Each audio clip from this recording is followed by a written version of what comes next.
Welcome back to Star Trek Online, everybody. I am your host, the Housecoat Gamer. Today we are taking a look at the Steamrunner-Class. I made a mistake with the NX review by saying that was the only ship at Tier 1. Well, it's the only ship you could get from the C-Store at Tier 1. This ship used to be only available from Steam. In fact, it has a console that references 2 Valve games. The name of the console, Resonance Cascade. Half-Life, anyone? And the name of the console ability, Team Fortress. Think on that for a second, and it'll come to you. Now this ship is old, dating back at least to the 2350s.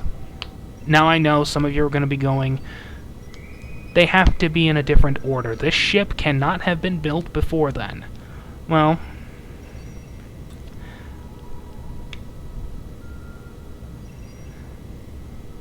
the nacelle design is kind of primitive. In fact, the only reason this ship is CGI only, let's be honest, those nacelles will be balancing a fairly thick lighting thing there, so it had to be CGI only. But the design clearly screams Lost Era, especially with that registry code.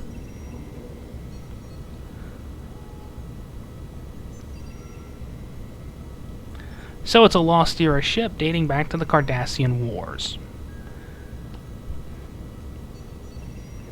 Far more combat-oriented than most Starfleet ships, but what isn't?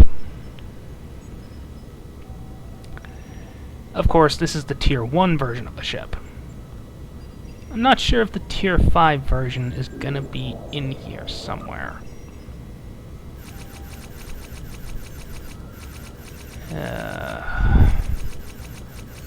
I hate my life.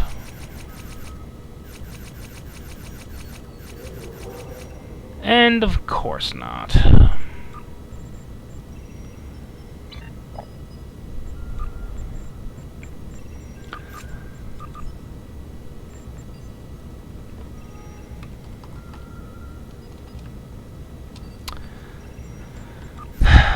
All I know is I have the bundle.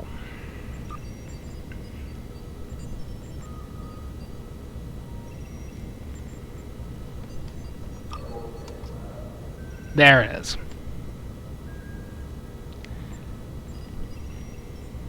Blockade, Runner, Escort.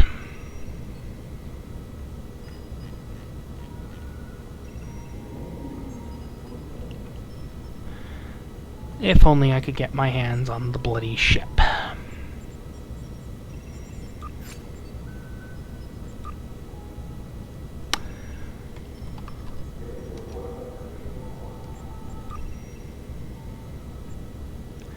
It seems we have a bit of a bug. Well, screw it. If you can't get the ship, well, if you can't review the Tier 5 version, go straight to Tier 6. Named after USS Appalachia. One of the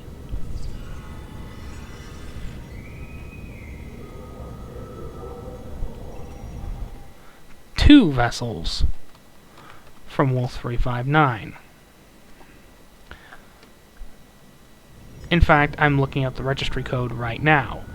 USS Appalachia, NCC 52136. So fairly old, and most likely decommissioned because surplus to requirements. After all, the Cardassian Wars were over. Why would they need to worry about anything?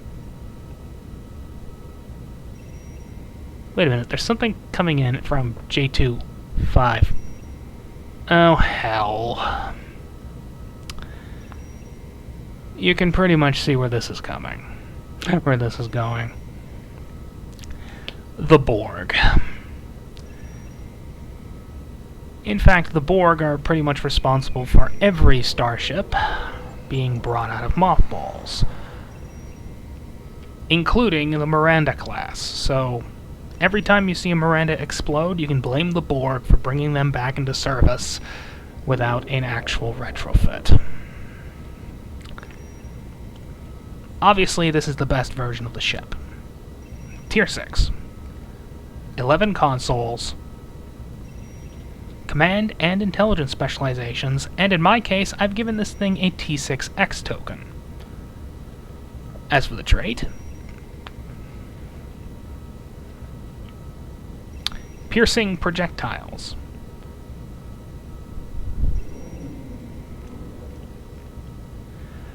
It also has a console that fires tricobalt torpedoes. This is actually a reference to another Star Trek game. The famous, sometimes infamous, Star Trek Armada, where the Steamrunner is used there as a long-range artillery ship, firing tricobalt torpedoes at a target. Specifically starbases. This thing is an installation killer.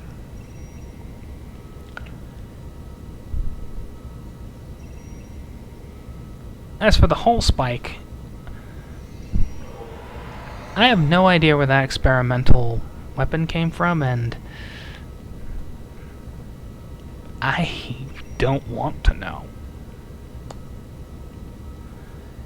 This is a ship worth getting, if only for the new skins. Ah, I see we have a bit of a bug here.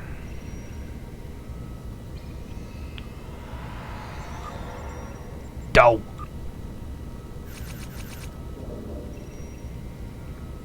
This is the original Steamrunner skin. The one that sucks.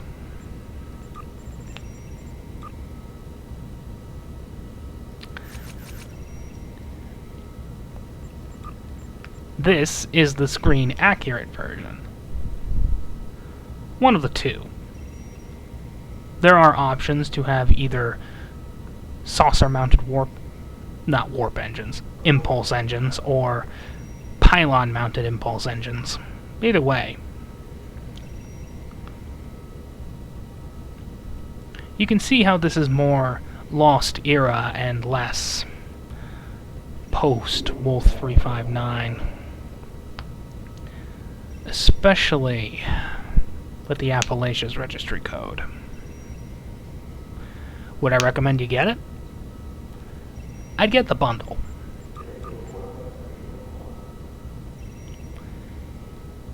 You get 2 experimental upgrade tokens and a T5U token. I never bothered getting this, mostly because I already had the Steamrunner bundle, and I got this ship for free. That tells you something. No, I'm not sponsored. I simply utilized a minor bug where I was able to get the ship. Housecoat Gaming, signing off.